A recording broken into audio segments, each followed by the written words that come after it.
So what type of deals do you like doing? Because I've noticed a few deals that you've done recently, where they're placements, but if it goes right, if it helps the company get to where it needs to be, it's great. It's good for you. It's good for everyone.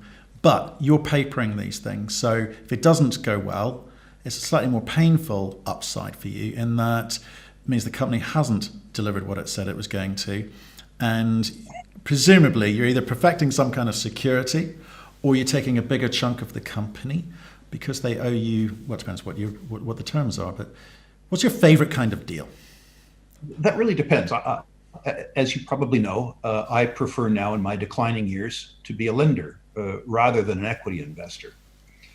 The reasons for that are fairly obvious. In the bear market that we endured in the last decade, the Toronto Stock Exchange Venture Resource Index, which is the index against we're measured, fell by 88% in nominal terms in value, which is to say that the performance over a decade was minus 88%.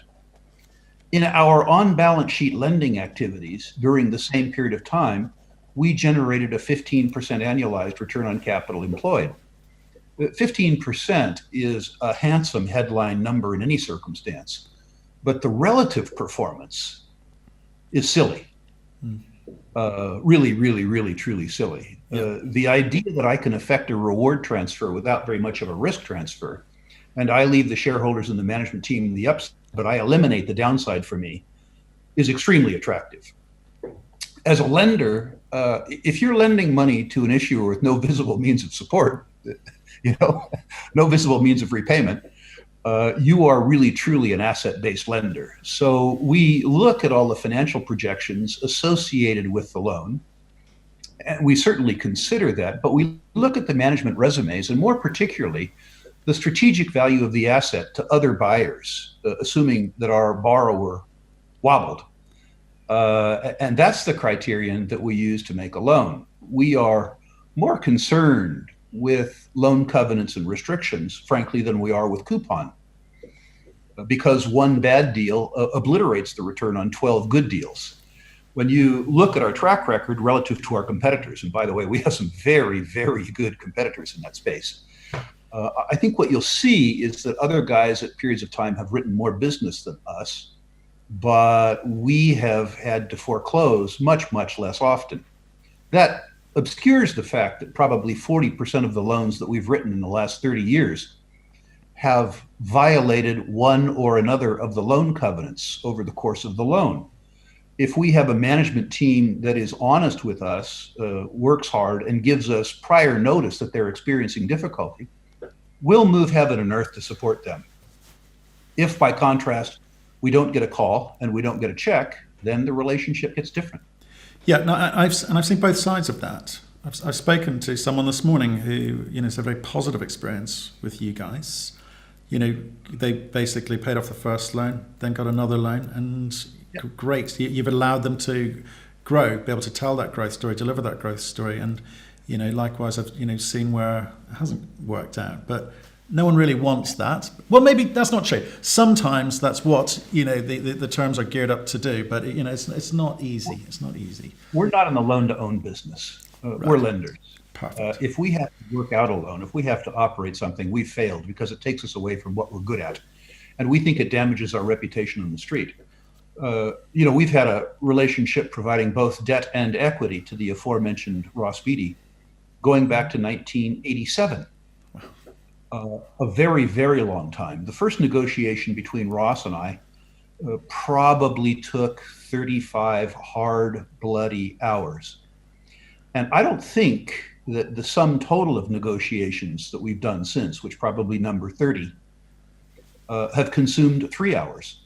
Once the trust was established and once the basic framework of how we could do business with each other on various assets at various points in time in the cycle was established, the relationship was extraordinarily clear-cut and very, very mutually beneficial. And I think that's one of the things that Sprott looks towards in its issuer-facing business in every circumstance. We'd rather do more business with less people than less business with more people. We'd rather concentrate where we know that we bring value and we know that they bring value, and each side looks to develop a commercial relationship where everyone benefits. Yeah. Again, thank you. You're not in the loan to own business. I get that, but when that second phone call comes in saying we need a little bit more cash, you're in the driving seat, though. Certainly, we construct the loan based on the assumptions that the customer gave us, and we tell them ahead of time what it will cost them if they wobble. So if there are extension fees or if other capital is required, we will support them, but we won't support them for free. If our risk increases, our coupon is going to increase too. That's the way it's going to work. If we're supposed to be able to redeploy the money in 12 months and we don't get to redeploy the money for 30 months, we get it, but there's a cost associated with that because there's a cost to us. Beautiful. Lost opportunity cost, right? We're getting to the end, you'll be glad to hear. That's the good news. I'm enjoying the whole process. So am I. So am I. So we've talked about retail a bit, but can we talk about another component of which is kind of really it seems to be prevalent in Canada, North America, more so than the UK, or they're a different sort of animal, which is the broker relationship. Now, as you've got big, I asked about you being an 800-pound gorilla in the room. As you've got bigger, do you still have to work with brokers, or are they coming to you? I mean, how does it work now for a large $12 billion under management company in North America? We spend a lot of money cultivating broker and dealer networks. And of course, we have our own small private wealth business. So we also have direct to retail and direct to institutional.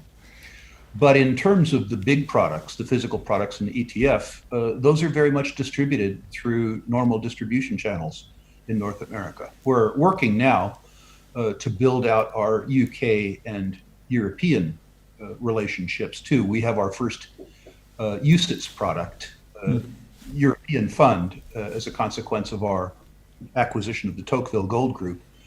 And we have explored from time to time a London listing for some product associated with our lending and yield-oriented activities. So I think that you can look to us establishing dealer and distribution relationships in Europe to complement what is by now a very deep U.S. distribution network. Fantastic. Okay, I look forward to that. I look forward to, certainly hearing about it, and I'm sure it will be imminent once we're allowed to leave our homes on a permanent basis.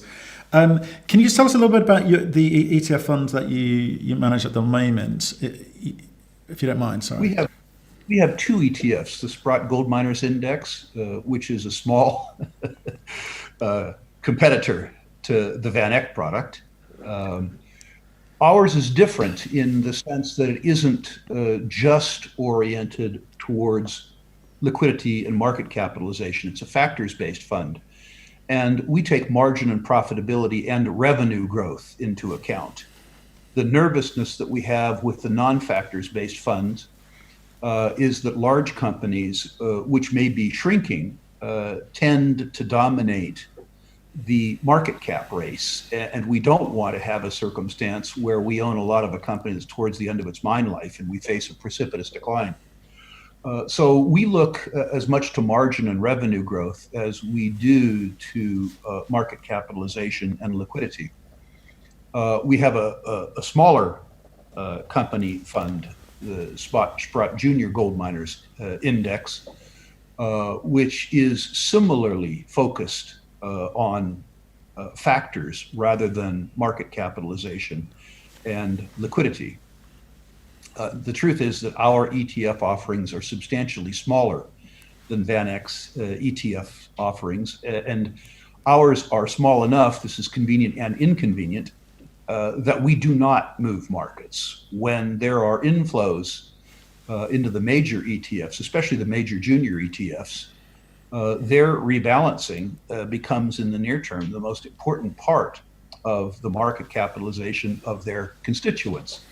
We are unfortunately saved that challenge by virtue of the fact that we're smaller, but factors-based. We suspect that over the course of the decade that we will be able to handily outperform them because we think that a blind ETF will always underperform the market to the exact extent of their fees. And we hope that by tailoring our own offering to some factors which are pretty easy to construct algorithms for, but are also important over time in success, that our factors-based approach will overcome the impact that they have on markets as a consequence of their gorilla status.